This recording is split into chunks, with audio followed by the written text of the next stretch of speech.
édition sur LCF, à la une de l'actualité de ce jour, les musulmans du monde entier célèbrent la fin de Ramadan ce jeudi 8 août au Togo. Pour l'occasion, une grande prière a été dite au stade de Kégué, prière à laquelle ont pris part des autorités du pays. À l'international, la Syrie ravagée par plus de 2 années de guerre, Amnesty International tente d'interpeller l'opinion publique avec des images satellites qui montrent l'état de dévastation de la deuxième ville syrienne, Alep. Mesdames et messieurs, bienvenue sur la chaîne du futur pour cette nouvelle édition du journal. Jeudi de Ramadan au Togo, la communauté musulmane a ses fidèles durant ce moment à cette prière. Pouvons-on noter la présence des autorités du pays au rang desquelles le chef de l'État, Fort Eswazina Gnassingbé. La communauté musulmane du Togo en communion avec Allah, le très miséricordieux, ce jeudi. À l'occasion de la fête de Ramadan, ces fidèles se sont retrouvés ici au stade de Kégué pour d'abord rendre grâce à Dieu de les avoir soutenus et bénis durant ce mois de privation, de méditation, de prière et de maîtrise de soi.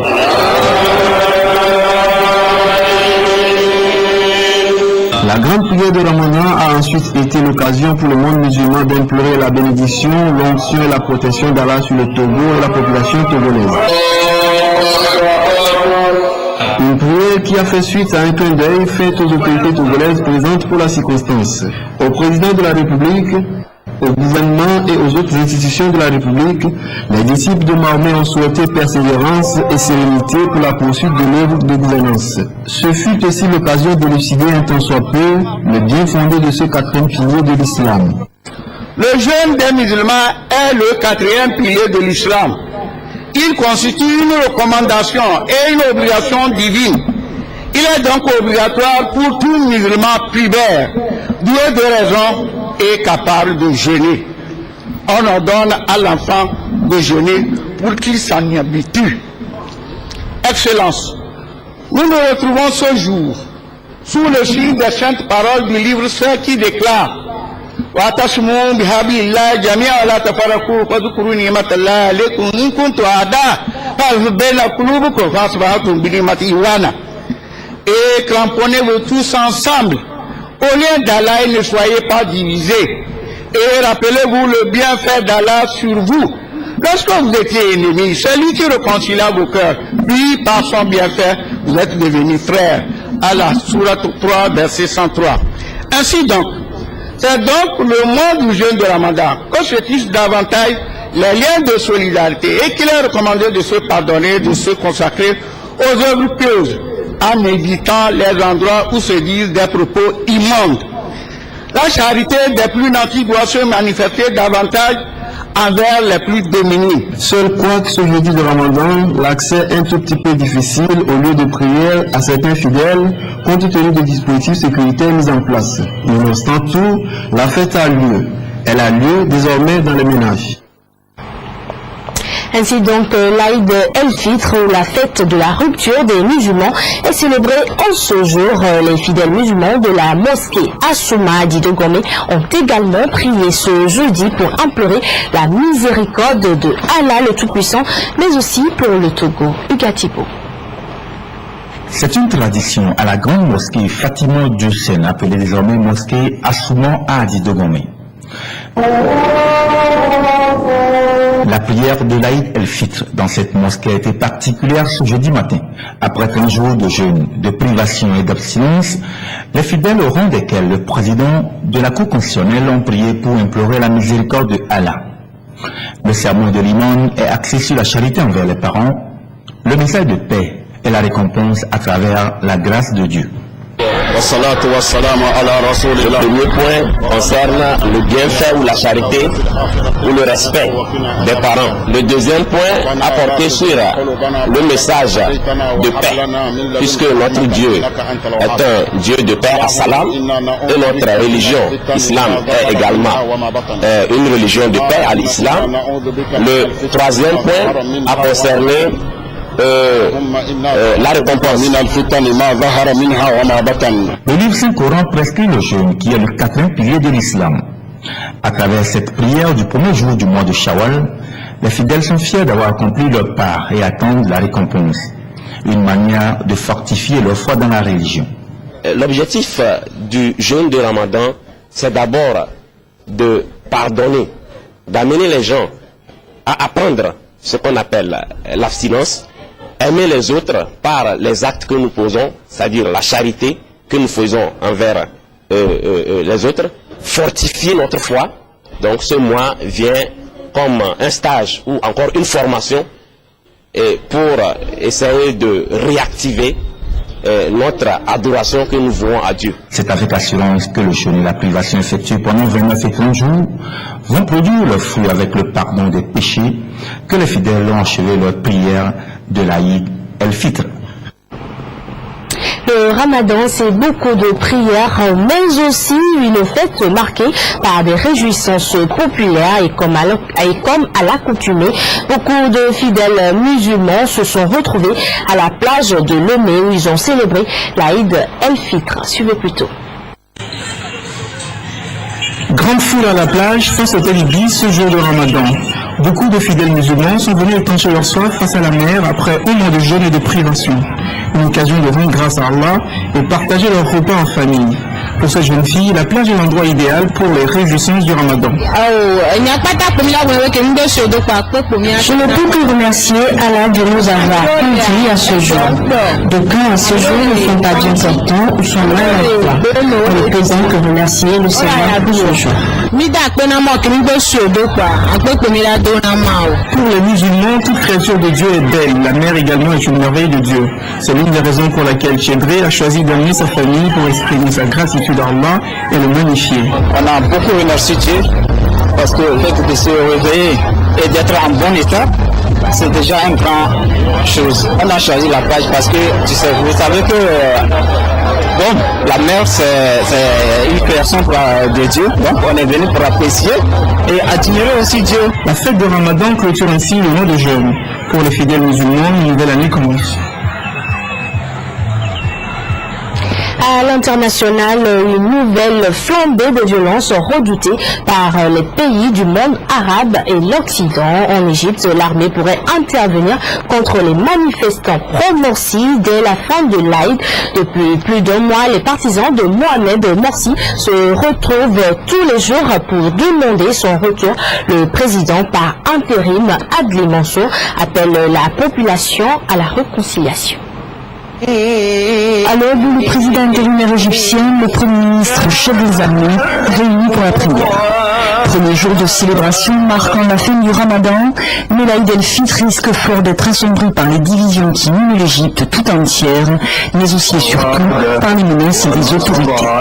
Si le président a appelé hier à la réconciliation, le premier ministre intérimaire a prévenu mercredi via la télévision officielle les partisans du président déchu Mohamed Morsi. Le ton est ferme, les autorités promettent d'employer la force pour disperser les manifestants. Nous leur demandons encore une fois de partir immédiatement, de rentrer chez eux, de retourner au travail. Mais les pro-Morsi sont encore au rendez-vous. En masse, place Rabat al-Adawiya, l'un de leurs fiers. Les frères musulmans, confréries dont est issu le président déchu, ont appelé à maintenir mobilisation et rassemblement.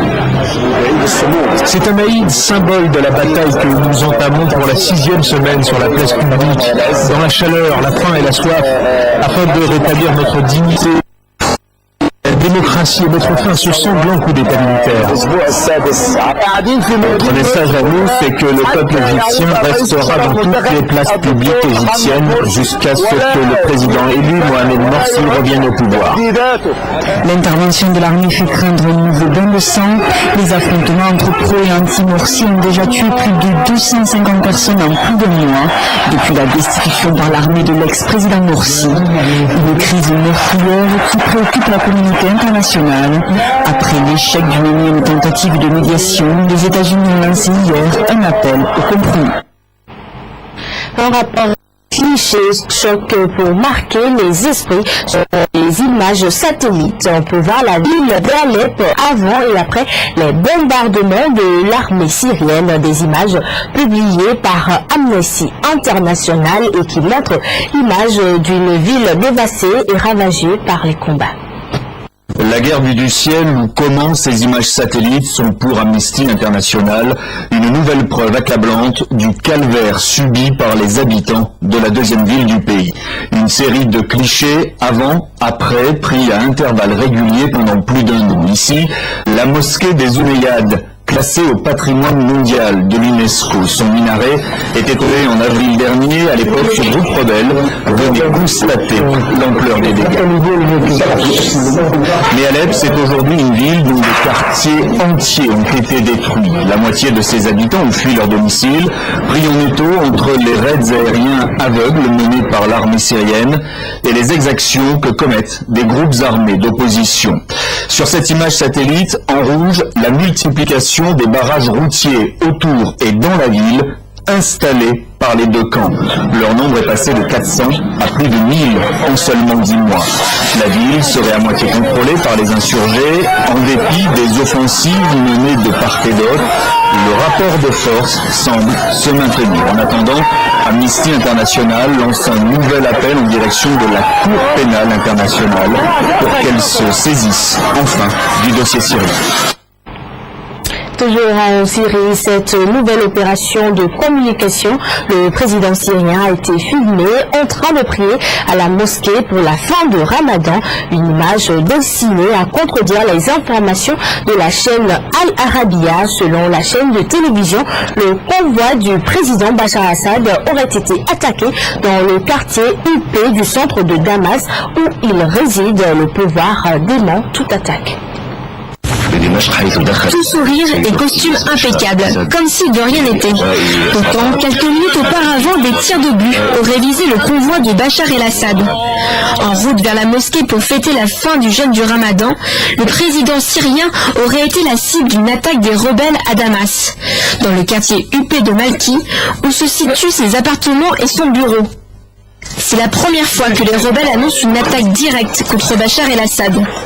Une information qui intervient quelques jours après que le président syrien se soit dit sûr de sa victoire.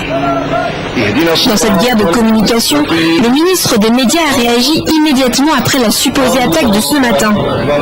Dans une déclaration à la télévision publique, il a démenti cette information et a ajouté que Bachar el-Assad s'était rendu au volant de sa propre voiture à la mosquée. Selon une dernière version, celle de l'Observatoire syrien des droits de l'homme, des tirs ont été entendus ce matin dans le centre de Damas, non loin de la mosquée où se trouvait le président syrien. Retour au Togo avec la préfecture de la COSA qui a accueilli mardi la 4e édition de Super Evala, une édition qui a mis en compétition les meilleurs lutteurs de chaque canton. Elle fait la promotion de la richesse culturelle de la COSA et permet de dénicher des talents pour l'équipe nationale. Une belle journée pour un beau spectacle.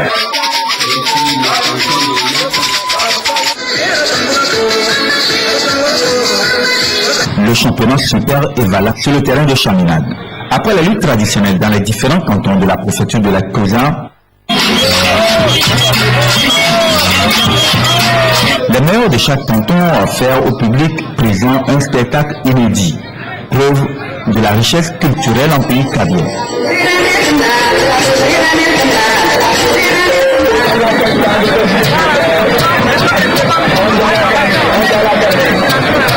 C'est la 4e édition des Super Luttes. Objectif, le brassage culturel et la détection des talents pour l'équipe nationale. La lutte traditionnelle fournit, c'est elle qui fournit les athlètes à la lutte codifiée qui est sur l'échiquier international. Et par alors cette rencontre, nous allons pouvoir sélectionner les meilleurs que nous allons envoyer sur le plan international et pourquoi pas mondial dans les années à venir. Les cantons d'Abanois, Mazama et Sor du canton de Lama et Krumta de Sarakawa se sont qualifiés pour la finale. Au terme du combat de la finale, un large sourire se dessine sur le visage de Mazama et Sor d'Abanois du canton de Lama en short rouge. et remporte le trophée mis en jeu en battant son adversaire en chef bleu du canton de Sarankawa. Je suis très fier de cette coupe, je remercie sincèrement mon papa, tous ceux qui m'ont servi, surtout la population de Lama, en plus elle est encadrée devant la maison. Nous venons d'assister au bouquet final des luttes traditionnelles en pays Kabia et Vala 2013 par ce beau spectacle offert comme vitrine de la tradition à toute la population de la préfecture de la Kosa. Le rendez-vous est pris pour l'année prochaine pour de nouvelles luttes en pays Kabia. Ainsi se referme cette édition. Merci de nous avoir suivis. Très bonne fête à tous les musulmans.